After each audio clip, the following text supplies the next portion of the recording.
बिस्मिल्लाहिर्रहमानिर्रहीम। मोहतरम नाजरीन, मैं मोहम्मद जावेद अख्तर अल-कासमी बिहार में एक बहुत ही नाखानदा ज़िला कह लीजिए या सबसे ज़्यादा पसमानदा इलाका कह लीजिए, अररिया ज़िला है। वहाँ एक गांव है हल्दिया, उसका बाशिंदा हूँ मैं। मुझे अर्ज़ ये करना है, आज तालीमी एतबार से इस कौम का जो रवैया रहा है और खुसूसन हमारे गांव हल्दिया का जो रवैया है, एक बहुत ही अहम बारीक नुक्ता आपके सामने पेश करूंगा, जिसे सुनकर आप दंग रह जाएंगे। शायद कि आपने ना माजी में ऐसी कोई बात या कोई मिसाल सुनी होगी। मुझे ऐसा लगता है कि मुस्तकबिल में भी, आइंदा भी आप ना देखेंगे ना सुनेंगे। किसी भी कौम की तरक्की के लिए जो सबसे मेयारी चीज़ होती है वो उसकी तालीम होती है। अब इस्लाम मज़हब है, हमारा मज़हब जो है उसकी भी एक तालीम है। अगर हम एज़ ए मुसलमान यानी मुसलमान कौम के एतबार से अगर हम उरूज और तरक्की हासिल करना चाहते हैं तो हमें अपनी तालीम को सीढ़ी बनाना होगा। उसी तालीम के ज़रिए से हम आगे तरक्की पर जाएंगे, दुनिया भी हमारी बनेगी, आखिरत भी। अब हमारे गांव में जो मदरसा इस्लामिया आलिया हल्दिया है, इसके बारे में मैं आपके सामने एक बात रखना चाहता हूँ। गौर से सुनिएगा, दिल के कानों से सुनिएगा कि उस मदरसे में जो तालीमी निज़ाम है उसके साथ कैसे खिलवाड़ किया गया। सबसे पहली चीज़ तो ये है, कोई भी मदरसा है वो बहुत सारे लवाजमात है, रिश्वत है, इसी तरीके से धांधली है, इसी तरीके से गैर इस्लामी काम है, इनसे पाक होना चाहिए। अब जो ये मदरसा है, यहाँ पर मैं आपको क्या बताऊँ, मैं बोलने से भी नहीं बनता है और ना बोलूँ तो भी नहीं बनता है, बोलना पड़ेगा। से का जो रहनुमा है, जो लीडर है हमारे, क्योंकि तालीमी इदारा है, तालीमी इदारे को उरूज पर कौन ले जाएगा? उसका रहनुमा जो लीडर है, जो नाजिम है, जो मोहतमीम है, जो हेड मुदर्रिस है, वही ले जाएगा। कोई असातिज़ा नहीं ले जा सकता, असातिज़ा की बात तो भी नहीं मानी जाएगी। अब वो जो रहनुमा है, वो लीडर है, वो मोहतमीम है, वो नाजिम है, अगर वो ज़ी शऊर हो, तालीम याफ्ता हो, वो हमारे अकाबरीन के तालीमी निज़ाम को समझता हो, इस्लामी तालीमी निज़ाम को समझता हो, तो वो उस इदारे को तरक्की पर ले जा सकता है। अगर इसके खिलाफ कोई शख्स है तो वो इदारा तरक्की पर नहीं बल्कि तनज़्ज़ुली की बहुत ही दूर तक जाएगी, बहुत ज़्यादा ही वो इदारा तनज़्ज़ुली पर जा सकता है। अब उस मदरसे के जो जिम्मेदारान हैं, जो जिम्मेदार आला हैं, वो आप समझ सकते हैं। मैं नाम नहीं लूँगा किसी का, मुझे नाम नहीं लेना है, बस मैं इतना कहना चाहूँगा उस गांव के बाशिंदों से कि आप वहाँ के जो रहनुमा हैं उस तालीम याफ्ता बनाएं, ताकि वो इदारे को सही नहज पर ले जाए। अब देखिए क्या होता है, वहाँ पर जो तकर्री होती है असातिज़ा की, सबसे पहली बात ये है कि रिश्वत जो हमारे इस्लाम में हराम है। एक एक असातिज़ा से 12-12 लाख 15-15 लाख रुपये रिश्वत लिया जाता है, तब जा करके उनको नौकरी मिलती है वहाँ पर। अब ये हमारे जो उलमा हजरात हैं, हाफिज हजरात हैं, बेचारे पूरी ज़िंदगी पढ़ते हैं और गरीब ख़ानदान से आते हैं, उनके माँ बाप हल जोत कर उनको पढ़ाते हैं। ज़रा सुनिए तवज्जो से, घर में खाने को नहीं होता है, ज़कात खैरात खा के वो पढ़ते हैं।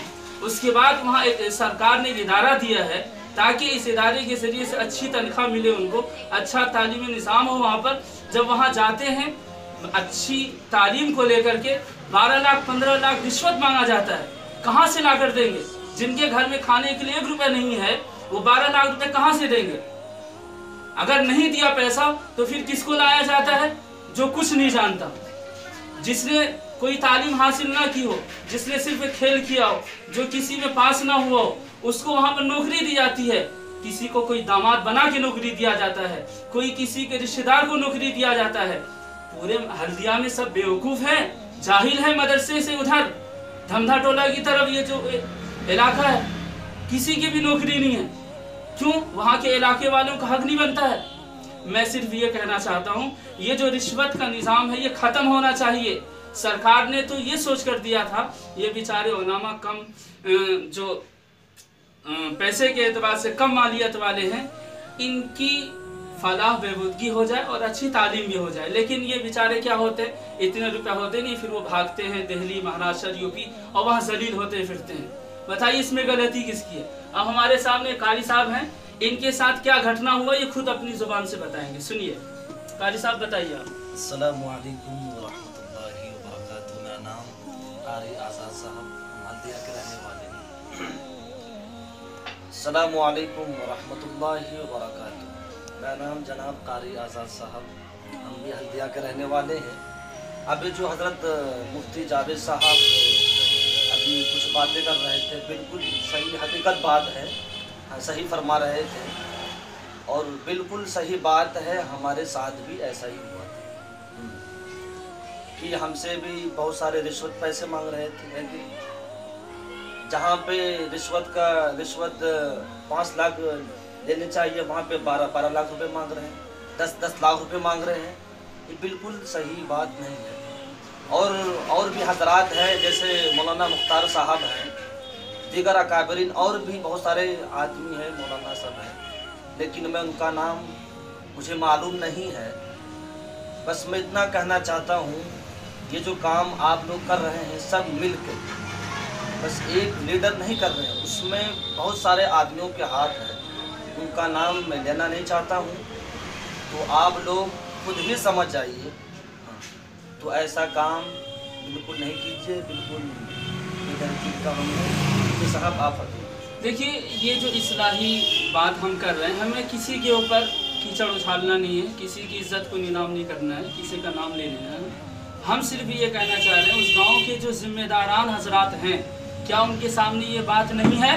क्या वो जानते नहीं है कि इस मदरसे में रिश्वत लिया जा रहा है? क्या वो जानते नहीं है कि इस मदरसे के साथ खिलवाड़ किया जा रहा है? तो क्या वहाँ के जिम्मेदारान क्या सो गए हैं? याद रखिए, आप जिम्मेदार हैं। कल मरेंगे तो कयामत के दिन अल्लाह आपसे पूछेंगे कि आप यहाँ के मेंबर थे, आप यहाँ के कमेटी थे, आपके सामने ये निजाम चल रहा था, आपने रोका क्यों नहीं? क्या जवाब देंगे आप? हम लोग घर छोड़ के, अपने बीवी बच्चों को छोड़कर यहाँ घूम रहे हैं, क्या हम इस लायक नहीं है? हम वहाँ पढ़ा नहीं सकते हैं? जिनकी नौकरी होती है घर में बंद कमरे में नौकरी होती है, अखबार में नहीं आता है, कोई ऐलान नहीं होता है, ऐलान होता भी है तो रिश्वत ली जाती है। आज वही मदरसा था, 1200 बच्चे पढ़ते थे, दारुल हदीस आलिमियत तक पढ़ाई होती थी, आज वहां पर नाजरा पढ़ने वाले बच्चे नहीं मिलते हैं। क्या हो रहा है? ये सिर्फ बड़ी बड़ी बिल्डिंग बनाने का नाम मदरसा नहीं है। कौम के साथ खिलवाड़ मत कीजिए। वहां के बच्चे हल चला रहे हैं, ऐसी लाइन में काम करने जा रहे हैं, वहां पर बहुत सारी बुराइयां हैं, वहां के उलमा क्या कर रहे हैं, उनकी भी जिम्मेदारी बनती है। वो मैदान में आए, वो मदरसा जो है उस गांव की रीढ़ की हड्डी है। अगर इस कौम की, उस गांव के, उस समाज की रहनुमाई नहीं करेंगे तो याद रखिए सबसे पहले पूछ आपकी होगी। आप सबसे बड़े इदारे हैं, आप मरकज हैं, आपसे सबसे पहले पूछ होगी, हमसे तो बाद में होगी। बस मैं इसी पर अपनी बात को खत्म करता हूँ। उम्मीद के रात हमारी बात को सुनेंगे। फिर मैं कहता हूँ, इससे सिर्फ मेरा मकसद ये है कि आप हमारी बात को सुने और इस पर अमल करें, उस मदरसे को सही राह पर लाएं और ख्वाबे गफरत जो है उससे बेदार हो जाएं। सही निज़ाम को लाइए, इंसाफ कायम कीजिए। दुनिया इंसाफ बनने के लिए है, इंसाफ कायम करने के लिए किसी से डरना नहीं है। कोई कितना बड़ा APS अफसर क्यों नहीं जेल ले जाएगा, हम जेल जाने के लिए तैयार है, ले जाओ जेल, हमें करो केस मेरे ऊपर। मोहम्मद जावेद अख्तर कास, कितने केस करते हो करो, मैं जाऊंगा सबसे पहले जेल, कफन बांध के जाऊंगा, लेकिन हक के खिलाफ हक के साथ खड़ा रहूंगा, जालिम के साथ और जुल्म के खिलाफ बोलूंगा।